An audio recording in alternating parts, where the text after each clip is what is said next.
ये कहानी है प्यार का बंधन। ये कहानी एक छोटे से घर की है जहाँ हर कोई एक दूसरे से बेहद प्यार करता था, पर शायद उनके प्यार के बंधन में ग्रहण लगने वाला था।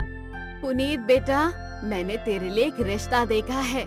तू कहेगा तो इस रिश्ते के लिए हाँ कहूँगी। सुनने में आया है लड़की अपने माँ बाप की एकलौती है और बहुत संस्कारी है। माँ, आपकी मर्जी ही मेरी मर्जी है। आप जिसमें खुश हैं मैं उसमें खुश। अगर आपको लड़की पसंद है तो आप इस रिश्ते के लिए हाँ कर दो। पर भैया, मुझे अपनी होने वाली भाभी पसंद नहीं। पर वो क्यों नेहा? भैया, लड़की वाले हमसे भी ज्यादा अमीर है और लड़की अपने माँ बाप की इकलौती संतान है। उसने घर में आज तक झाड़ू भी नहीं लगाया। क्या वो हम लोगों के साथ एडजस्ट कर पाएगी? वो हमारे इस प्यार के बंधन को जोड़ के रख पाएगी? बेटा, अगर वो इकलौती है तो क्या हुआ? उसका कोई बॉयफ्रेंड नहीं है। वो लव मैरिज नहीं करेगी, बल्कि अपने घर वालों की मर्जी से शादी कर रही है। उसके ये संस्कार बताते हैं कि वो तेरी सोच जितनी बुरी नहीं है।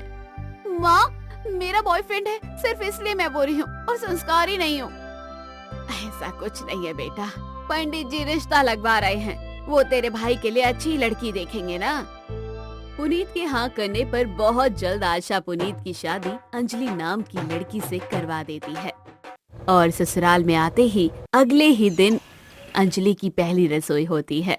पर उसे खाना बनाना नहीं आता था, इसलिए अंजलि रसोई में परेशान खड़ी होती है। अपनी बहू को परेशान देख आशा सब समझ जाती है और अंजलि से कहती है, घबराओ मत बेटा, अगर तुम्हें खाना बनाना नहीं आता तो मैं सिखा दूंगी। शादी के बाद भी मुझे मेरी सास ने ही खाना बनाना सिखाया था, पर इसके लिए भी तुम्हें भी सीखना पड़ेगा। तुम घर के काम भी सीखोगी ना? हाँ माँ जी, क्यों नहीं। अब आशा अंजलि को न सिर्फ खाना बनाना सिखाती है, बल्कि घर के सारे काम भी सिखा देती है। तो वहीं नेहा भी सभी के साथ बहुत प्यार से रहती है। अपनी भाभी का प्यार देखकर नेहा की सोच अंजलि के लिए बदल जाती है और एक दिन वो अपनी भाभी के लिए कुछ कपड़े लेकर आती है और अपनी भाभी से कहती है, भाभी ये देखो, मैं आपके लिए सूट साड़ी और ये वन पीस लेकर आई हूँ। जब हम कहीं बाहर घूमने जाएंगे तो आप ये वन पीस पहन लेना। One piece? अगर घर में किसी को मेरा छोटे कपड़े पहनना पसंद नहीं आया तो? बहू, कौन रोकेगा तुझे छोटे कपड़े पहनने से? तू भी तो इस घर की बेटी है। जब नेहा पहन सकती है तो तू क्यों नहीं? देखा भाभी, कहा था ना मैंने, यहाँ प्यार का बंधन है। यहाँ रिश्ते ऐसे नहीं टूटते। हम आपकी इज्जत करेंगे, आपसे प्यार करेंगे, तभी तो आप भी हमारे बारे में सोचेंगे। किस्मत वाली हूँ जो मुझे इतना अच्छा परिवार मिला। अच्छा, अब आप सब बैठो, मैं खाना बना देती हूँ। इतना बोलकर अंजलि रसोई में खाना बनाने जाती है। तभी उसकी माँ कल्पना का फोन आता है। अरे बेटा, जब से तेरी शादी हुई है तू तो हमें भूल ही गई है। फोन करो तो उठाती नहीं है। कहाँ रहती है? माँ, भला मैं कहाँ जाऊंगी, घर में ही रहती हूँ। मेरे घर वाले मुझे अकेला छोड़ते ही नहीं। वैसे माँ, मैं अभी काम कर रही थी, आपसे थोड़ी देर में बात करूँ? हर समय तू घर के कामों में लगी रहती है। क्या सोचकर मैंने तेरी शादी करी थी और क्या जिंदगी हो गई है तेरी। यहाँ तू अपने लिए एक गिलास दूध तक नहीं निकालती थी और वहाँ सबके लिए खाना बनाती है। तू कह क्यों नहीं देती अपने ससुराल वालों को कि तू घर का कोई काम नहीं करेगी? अरे तू घर की बहू बनकर गई है या नौकरानी? तेरी ननद और सास भी तो है, वो दोनों क्या करती हैं? माँ, ऐसा नहीं है, अभी मैं आपसे बाद में बात करती हूँ। अपनी माँ की बातें सुनकर अंजलि को बहुत बुरा लगता है और वो फोन रख देती है। अब इसी तरह कुछ दिन बीत जाते हैं और वो देखती है कि नेहा घर का कोई काम नहीं करती और बार बार कल्पना भी उसे फोन करके भड़काती है। और ऐसे ही एक दिन अंजलि की दोस्त कोमल का फोन आता है। यार अंजलि, पहले हम कितनी मस्ती करते थे, आउट ऑफ सिटी जाते थे, पर जब से तेरी शादी हुई है तू घर के चूल्हा चौके में ही रह गई है। मैं तो तुझे कहती हूँ, अभी मौका है, अपने पति को लेकर अलग हो जा। कोई फायदा नहीं है सास और ननद के साथ रहने का। कभी अपनी माँ तो कभी अपने दोस्तों की बात सुनकर अंजलि के दिमाग में भी उसकी बातें घर कर जाती हैं। और अब वो घर में कटी कटी रहने लगती है, न घर का काम करती है और न किसी से सीधे मुंह बात करती है। तो वही रात में जब पुनीत घर आता तो वो पुनीत से अलग होने की मांग करती है। मैंने तुम्हारी माँ बहन में कभी भेदभाव नहीं किया, अपनी माँ बहन की तरह रखा, पर उन्होंने तो मुझे नौकर ही बनाकर रख दिया है। मुझे अब इस घर में उनके साथ नहीं रहना है, हम अब अलग हो रहेंगे। अंजलि, तुम्हें क्या हो गया? पहले तो तुम ऐसे नहीं थी, पर अभी मैं 1 महीने से देख रहा हूं कि तुम हर रोज अलग होने की मांग करती हो। ये भी हमारा ही घर है, हम यहाँ से अलग होकर कहाँ जाएंगे? अगर आपको मुझसे प्यार ही नहीं था तो क्यों करी मुझसे शादी? आपने शादी करके मेरी जिंदगी बर्बाद कर दी है। ना मैं मायके की रही ना ससुराल की, और पति तो अपना है ही नहीं। कहाँ जाऊँ मैं? पर मेरी बात कान खोलकर सुन लो तुम। अगर आपने अपनी माँ और बहन को नहीं छोड़ा तो मैं आपको छोड़कर कहीं दूर चली जाऊंगी और मेरी खबर किसी को नहीं लगेगी।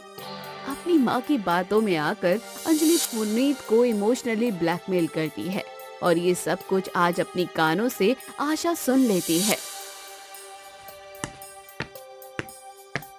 जिसके बाद वो खुद ही अपने बेटे बहू को खुद से अलग कर देती है और अपने बेटे को समझाते हुए उससे कहती है, बेटा मैं तुझे खुद से अलग कर रही हूँ, इसका मतलब ये नहीं कि माँ बेटे का प्यार खत्म हो गया है।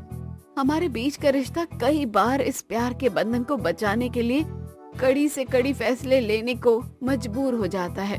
वो लड़की अपना सब कुछ छोड़कर तेरे पास आई है, तू उसे नहीं छोड़ सकता बेटा। पर माँ, मैं आप सबको भी नहीं छोड़ सकता। भाभी, जब आप आई थी तो कितनी अच्छी थी और अब कितनी बुरी हो गई हो। देखा माँ, मैंने कहा था ना, अमीर घर की लड़कियाँ अच्छी नहीं होती है। दिखा दिया ना आज भाभी ने, और तोड़ दिया उन्होंने हमारे प्यार के बंधन को भी। मैं भाभी को उनके इस गलती के लिए कभी माफ नहीं करूंगी। नेहा को अपनी भाभी से नफरत होने लगती है और पुनीत ना चाहते हुए भी अपनी माँ और बहन को छोड़कर एक अलग फ्लैट में रहने लगता है। समय यूं ही गुजरता है और अपनी माँ बहन से वो दूर होकर पुनीत पल पल अंदर ही अंदर मरता जाता है।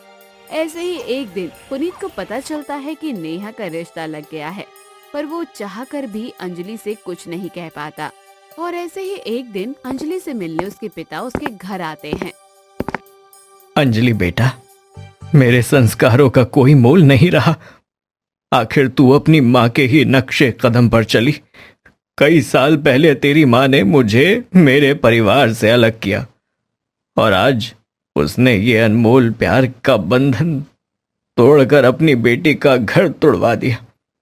पर मुझे लगा था तू समझदार है, अपनी माँ की बातों में नहीं आएगी, पर तूने वही किया जो तेरी माँ चाहती थी। अब तुझे भी खुशी हो रही होगी ना अपने पति को पल पल मरता देख। पापा, आप ऐसा क्यों बोल रहे हैं? क्योंकि मुझे अपने दामाद में मैं नजर आ रहा हूं बेटी।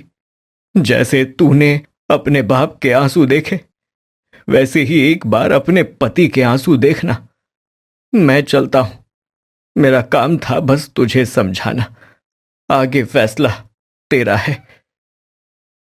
अंजलि के पिता उसे समझाकर वहां से चले जाते हैं और रात में जब पुनीत घर आता है तो अपने उदास पति का चेहरा देखकर उसे अपनी गलती का एहसास हो जाता है और वो अपने पति के साथ अपने ससुराल जाती है, जहां सभी से वो हाथ जोड़कर माफी मांगती है। माँ जी, नेहा, पुनीत जी, आप सब मुझे माफ कर दीजिए। आप सब ने मुझे इतना प्यार दिया, रानी बना कर रखा, और मैंने बदले में आपके साथ क्या किया? अपनी माँ की बातों में आकर अलग हो गई। इस प्यार के बंधन को ना समझकर मैंने इसे खत्म करने की कोशिश की, पर आज मुझे अपनी गलती का एहसास हो गया है। इसलिए अब हम सब एक साथ रहेंगे और आप लोग जो सजा मुझे देना चाहेंगे वो मुझे मंजूर है। नहीं बहू, ऐसा मत बोल। वो तो कुछ गलत फहमियाँ थी जो आज खत्म हो गई हैं, और सुबह का भूला अगर शाम को घर आ जाए तो उसे भूला नहीं कहते हैं। हाँ भाभी, ये प्यार का बंधन है जो कभी खत्म नहीं होता। पर आज मैं बहुत खुश हूँ, मेरी शादी में मेरा पूरा परिवार मेरे साथ है। इस तरह एक बार फिर पूरा परिवार एक हो जाता है और हंसी खुशी नेहा की विदाई होती है। तो दोस्तों, कहानी कैसी लगी कमेंट बॉक्स में जरूर बताइए, चैनल को जरूर सब्सक्राइब कीजिए।